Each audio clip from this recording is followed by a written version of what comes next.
Eh bien bonjour et bienvenue chez Loïc et Julien. Moi c'est Julien et je suis avec Anne aujourd'hui. Ça va Anne? Ça va. Bon. De quoi tu vas nous parler aujourd'hui? De la digitalisation sous ArcGIS Ouais. et comment bien faire sa digitalisation sous ArcGIS. Donc la digitalisation, ça consiste à transformer en fait un document au format raster en un document au format vecteur. Ok. Il y a 3 formes de format vecteur, le point, le ligne et le polygone. Et aujourd'hui, on vous montre avec le polygone qui est le plus rigolo. Donc ok, alors on va rigoler. Donc là on a le raster qui est à l'écran. Donc des données qui proviennent du BRGM, c'est ça? Ouais, du serveur géologique en fait du BRGM qu'on peut connecter directement dans ArcGIS et il y a un tuto qui existe. Ou qui existera. Oui, Voilà. qui existe déjà D'accord. quelque part. Ah oui. Et nous on refera peut-être le nôtre un jour. Oui, bien mieux. Voilà. Dans 2 jours il paraît, ça a été annoncé. Ouais, il paraît. D'accord. C'était Loïc. Hein. C'était Loïc, ouais. Donc en fait là on est sous ArcMap donc, et on s'est déjà connecté au serveur du BRGM dans la zone qu'on voulait précisément pour vous faire le tuto ce matin. Ouais. Et quand vous voulez digitaliser, en fait il faut pouvoir digitaliser dans un fichier vecteur et ce fichier vecteur doit être importé dans ArcMap. Donc on importe, nous on va Alors montre digitaliser. bien la manip peut-être sur quoi tu as Vous cliqué. Hein. cliquez en fait sur ajouter des données Voilà. ici et nous on va digitaliser dans une classe d'entité qui s'appelle formation géologique. On ajoute ce fichier. En fait là-dedans on va avoir des tables qui Voilà, vont contenir des données qui sont les points, Les polygones. des polygones qu'on va On va créer. digitaliser. Donc là, dans la table des matières sous ArcMap, on peut faire un clic droit sur formation géologique et ouvrir la table attributaire. Et on voit que pour l'instant, on a donc bien tous les champs de nos tables attributaires, mais qu'on n'a aucune entité dans cette table parce qu'on n'a encore rien digitalisé, elle est sans données actuellement. Et les champs tu les as paramétrés à l'avance? Oui, j'ai fait tous les champs à l'avance au moment de ma création de ma table. Ouais, peut-être montrer le bouton qui permet d'ajouter un champ. Ouais, il sera dans un autre tuto. Ça. Ah ok, bon, Ouais, très bien, d'accord. Le tuto qui a été annoncé. Dans un tuto jour. prochain. Ok. Alors, l'intérêt en fait, c'est vraiment d'ouvrir la table attributaire au moment de la digitalisation et de la mettre en petit à l'écran parce que à chaque fois qu'on va faire un polygone, on va intégrer en fait l'information qu'on veut, Ouais, le nom. l'attribut qu'on veut dans la table attributaire. Ok. Donc pour là, du coup, on a bien le format raster de support, on a bien notre fichier dans lequel on veut digitaliser et pour pouvoir commencer la digitalisation, il faut avoir accès en fait à la barre d'outils édition. Alors si jamais votre barre d'outils éditeur n'est pas présente dans ArcMap, par exemple là maintenant on ne l'a plus, vous faites un clic droit dans la zone au-dessus de la zone de visualisation et vous allez chercher la barre d'outils éditeur. Ok. La barre d'outils apparaît, vous la faites glisser. Et bien s'intégrer dans le menu. Voilà. Très bien. Donc vous cliquez sur éditeur, ouvrir une session de mise à jour. C'est l'étape indispensable pour faire n'importe quelle modification dans la table. Vous voyez que du coup il y a une première ligne vide qui s'est créée, c'est-à-dire qu'il est d'accord pour qu'on fasse quelque chose dedans.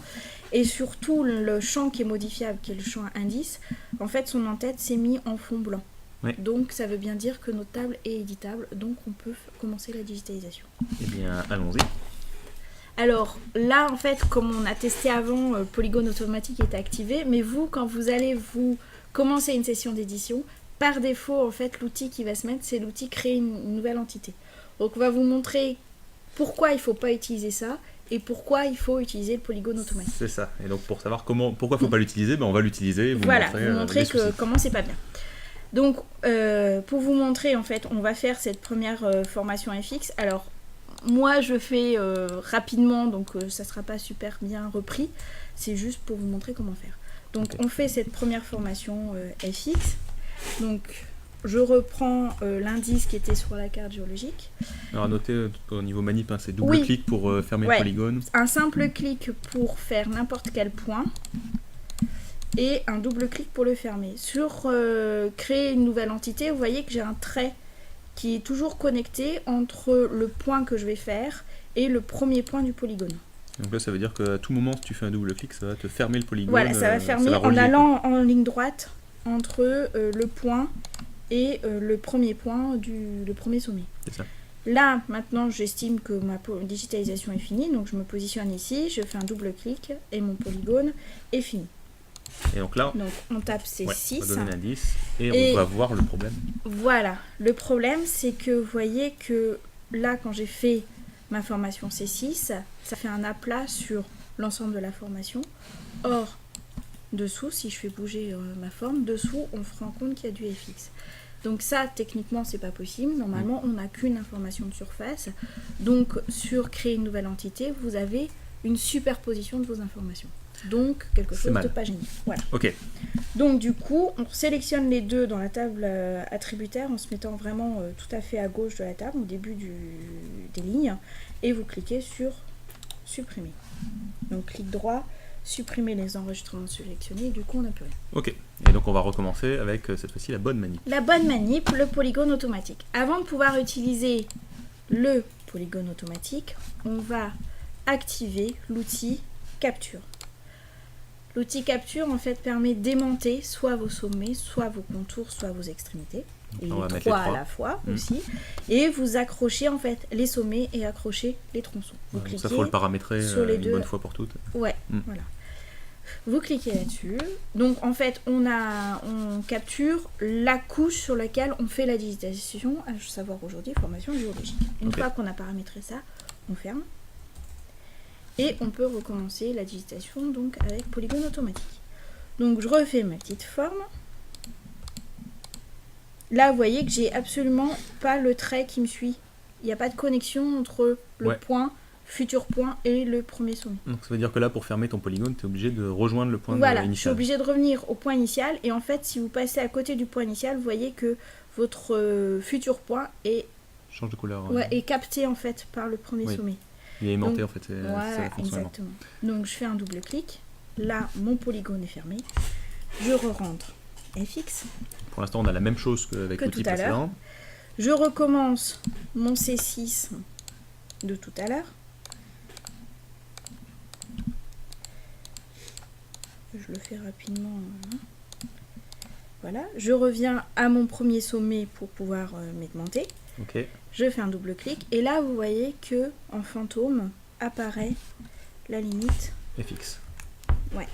Et si je prends ici l'outil de mise à jour, que je sélectionne en fait mon polygone C6, que je le fais bouger, on voit bien qu'il y a le trou qui a repris en fait la forme. Ouais, ça a bien exclu la première zone. Voilà. Donc du coup, les deux limites sont identiques. En fait, c'est la même limite. Ok. Donc hop, un petit coup de CTRL Z pour que ça revienne au même endroit. Ouais. Donc ça, en fait, c'est pour reprendre une forme intégrée dans une autre. Merci. Okay. Maintenant, si on veut faire celle-là, qui est donc la C6J, on peut commencer en se mettant sur le sommet de la C6I. Ouais, et donc là, à nouveau, on a l'aimant qui... ouais, toujours. Tant qu'on ne change pas les outils de capture, on aura toujours l'outil aimanté. Et là, en fait, je reviens prendre... un point de la zone C6, ouais, n'importe quel sommet. Et n'importe quel sommet. Et en fait, là, je voudrais qu'il reprenne automatiquement en fait, la limite du C6I. Oui. Quand je double-clique sur ce sommet-là, et ben, il le fait tout seul. Il le fait tout seul. Voilà. Et du coup, je peux lui dire que c'est le C6J pour celui-là. Et donc, du coup, l'information est intégrée automatiquement. Donc ça, c'est pas mal. Hein. Il se resserre des sommets qu'on a déjà tracés. Ouais. T'as pas besoin de les refaire. Alors, une chose à savoir quand vous faites la digitalisation, tout enregistrer régulièrement. Donc, vous faites éditeur, enregistrer la mise à jour. Et vous faites ça très régulièrement pour éviter de perdre votre digitalisation. Donc ça, c'est le petit conseil du jour et qui est valable pour n'importe quel logiciel, en fait. Oui. Donc, vous pouvez l'utiliser oui, quand vous voulez. Et maintenant, en fait, on va vous montrer ce qui se passe et comment rattraper le tir quand vous ne commencez pas la digitalisation par un sommet déjà existant. Okay. Par exemple, je vais faire la formation C et je décide de commencer comme ça. Donc là, je vais assez rapidement pour vous montrer la technique. Et là, en fait, si j'active le polygone automatique, il ne va rien se passer parce que ArcGIS ne saura pas comment se reconnecter avec et par où il doit repasser pour se reconnecter au premier sommet. Oui. Donc, du coup, vous aimantez au C6I qu'on a fait tout à l'heure. Et là, vous lui dites, eh ben, en fait, j'ai mal travaillé et je voudrais reprendre les limites à la fois de ce polygone-là et de ce polygone-là. Ouais. Donc toujours avec l'outil mise à jour, la touche majuscule de votre clavier pour pouvoir sélectionner plusieurs polygones en même temps. Ouais, mise à jour, c'est de la sélection en fait. Hein. Ouais. Et en fait, là, à la place de l'outil construction, vous allez chercher l'outil traçage. Vous vous repositionnez sur votre dernier sommet créé, qui est de couleur rouge à l'écran.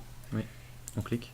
Voilà, vous faites un simple clic et ensuite là je bouge la souris mais j'ai pas du tout cliqué sur aucun bouton. Ouais. Je suis juste la limite des polygones déjà existants et vous voyez qu'il y a un petit trait noir qui se crée ou qui s'enlève suivant comment je bouge ma souris. Et là en fait il est tout simplement en train de poursuivre le tracé en se Voilà, servant qui du tracé existe déjà déjà. existant. Ouais. Mm. Donc là je dis en fait je veux m'arrêter là, je fais un simple clic, je récupère en fait le tracé qui existait déjà. Et là, je lui dis, je veux continuer ma forme sans reprendre de limite qui existe déjà. Je reprends l'outil construction et je vais fermer ma construction. Excellent. Donc, je reviens à mon premier sommet, double-clic. Et donc, ça a bien marché. Et ça, c'est l'indice C. Ok. D'accord. Ouais. Maintenant, comme la formation C se continue quand même aussi à l'est, On va compléter. voilà, je peux continuer ma formation. Donc là, je fais pas deux fois la même erreur, je recommence bien à partir d'un sommet. Et puis là, c'est juste pour vous montrer en fait comment combiner deux formes qui ont le même indice. Donc je vais pas très loin. Je reviens sur mon point de ma formation déjà faite avant. Ok, donc on Je ferme le double-clique. polygone. Voilà. Et donc là en fait sur la zone C, elle est partagée entre deux polygones. Voilà, en fait, du coup, ce polygone-là, c'est la même formation que ce polygone-là. Et donc, j'aimerais lui dire, écoute, c'en est qu'un seul, puisqu'ils sont jointifs et c'est la même formation, c'en est qu'un seul. On voudrait les fusionner quoi. Voilà, donc En fait, avec là on voit l'outil- qu'on a deux lignes différentes. Hein, Ouais, on a deux enregistrements sélectionnés ici. Voilà. On en a un dont l'indice est renseigné et un autre dont l'indice n'est pas renseigné. Et à partir de là, vous faites éditeur combiné.